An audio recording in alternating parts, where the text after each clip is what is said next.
Je suis toi dans d'autres vêtements par Héloïse Alcyona. Qui es-tu? Je suis la source originelle qui, tel un œil, fixe son attention et se focalise sur un certain point. Et moi, qui suis-je alors? Tu es moi dans d'autres vêtements. Tu veux dire que toi et moi, nous sommes la même personne? Et que ce sont juste nos vêtements qui diffèrent? C'est ça que les gens veulent signifier quand ils disent « nous sommes tous un ». Oui, nous sommes tous la source originelle qui s'expérimente et se découvre elle-même à travers une infinité de fractales qui sont les âmes.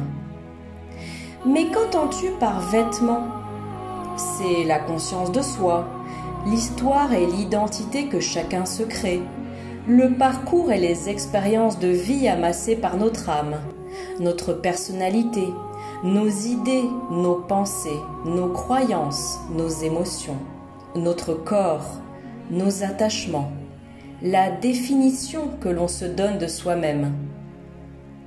Tu veux dire que chacun de nous est la source originelle dans des vêtements différents? Que chaque âme n'est qu'un point de focalisation de la source à un certain endroit d'elle-même? Oui, c'est exactement cela.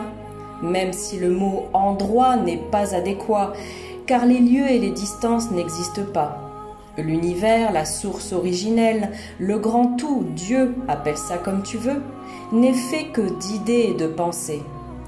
Tout ce qui est visible et tangible n'est que la manifestation dans la matière de ces pensées qui sont littéralement créatrices.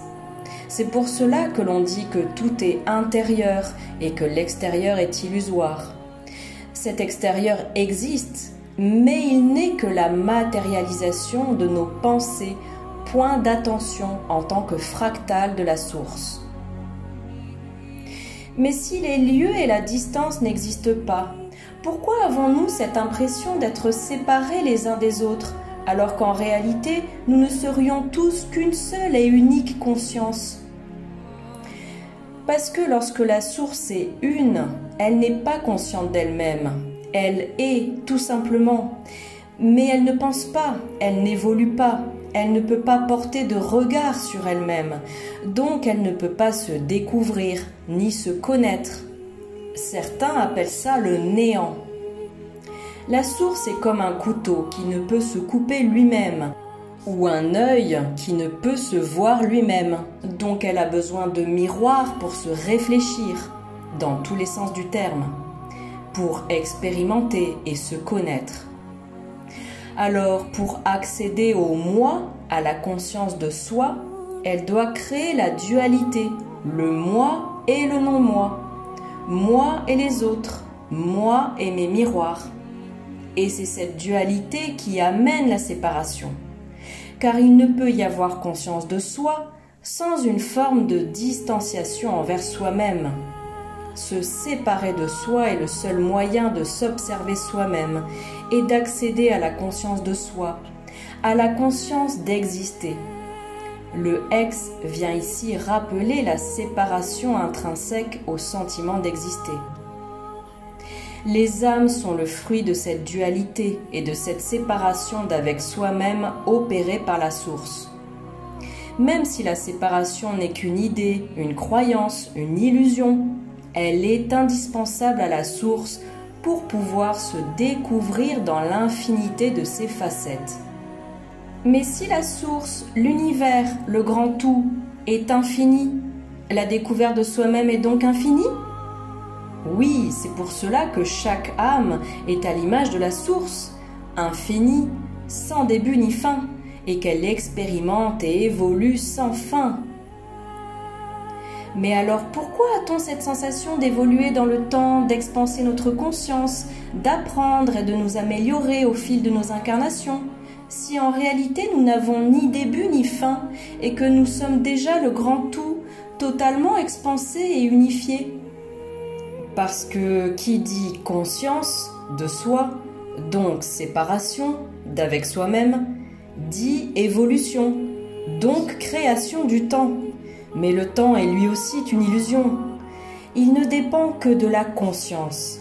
le temps naît de la conscience de soi. Il n'est qu'une perception subjective qui permet de se créer une histoire, une évolution, un chemin d'âme, un avant et un après, etc. Car c'est grâce à ce chemin, à cette sensation de temps qui passe, cette impression d'évoluer à travers le temps, que la source peut se découvrir elle-même dans son infinitude. C'est comme si la source faisait un voyage à travers elle-même en fait, et que chaque âme, chaque incarnation, chaque expérience de vie était une route, un chemin de fer ou un trajet d'avion qui permet ce voyage à travers le grand tout. Oui, tu as tout compris, même si tout cela n'est qu'illusion, puisqu'en réalité, en dehors des pensées et des idées, rien n'existe. Ces illusions de distance, d'espace et de temps sont nécessaires à la source pour voyager à travers elle-même et découvrir son tout. Alors si je comprends bien, je suis la source, je suis infini, sans début ni fin. Donc je suis déjà le grand tout unifié, mais qui joue à l'oublier, à se séparer de lui-même, à se fractaliser indéfiniment et à se limiter pour faire le chemin inverse et chercher de nouveau à ascensionner, à revenir à la maison, à s'expanser vers l'unité. Et je fais tout cela pour m'expérimenter et me découvrir dans l'infinité de mes facettes et potentiels en tant que source. Oui, c'est très bien résumé. Mais dans ce cas, si je suis déjà le grand tout unifié et éternel, qui accepte de jouer l'illusion d'être une petite fractale isolée et limitée à travers une incarnation dans la matière pour expérimenter et se découvrir, pourquoi est-ce que certaines personnes se définissent par exemple comme de vieilles âmes et d'autres comme des âmes jeunes? Ou certaines se sentent extraterrestres, starcides, et d'autres se sentent terrestres, humains, se moquant même de ceux qui croient aux extraterrestres? Comment peut-on être un extraterrestre dans une incarnation tout en étant un humain fermé d'esprit et persuadé que les extraterrestres n'existent pas dans une autre incarnation? Car si je suis le grand tout, je suis déjà tout ça à la fois, non? Je suis à la fois humain et extraterrestre, jeune âme et vieille âme, etc., n'est-ce pas?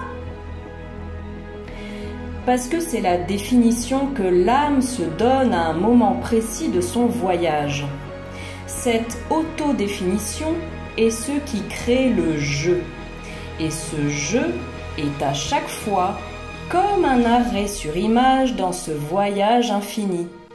Un point de focalisation, d'attention créatrice de l'œil source à un certain endroit d'elle-même.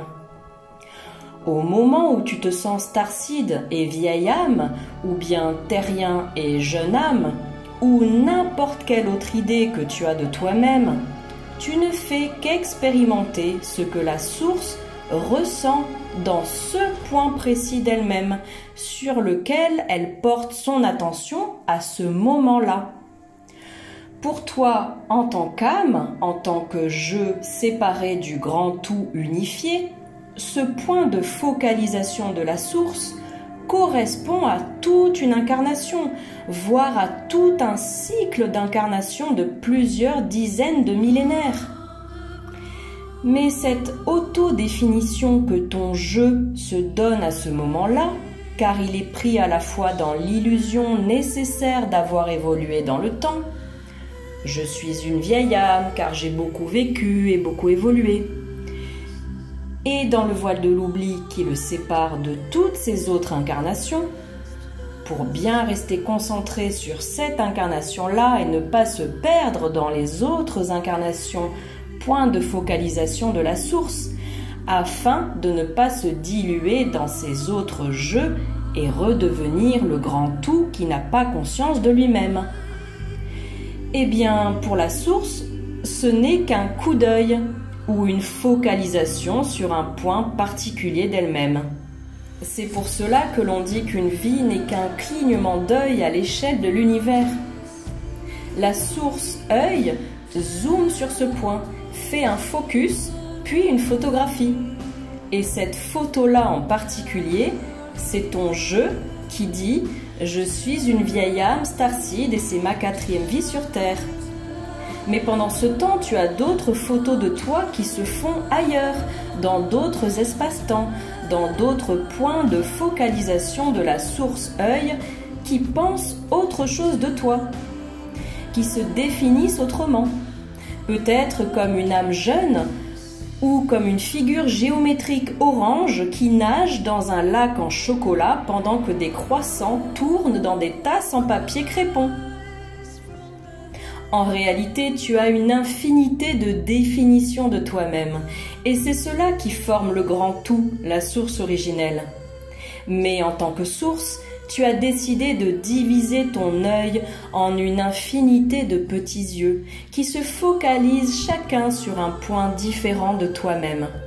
Car tu sais qu'il n'y a que comme ça que tu pourras te connaître entièrement.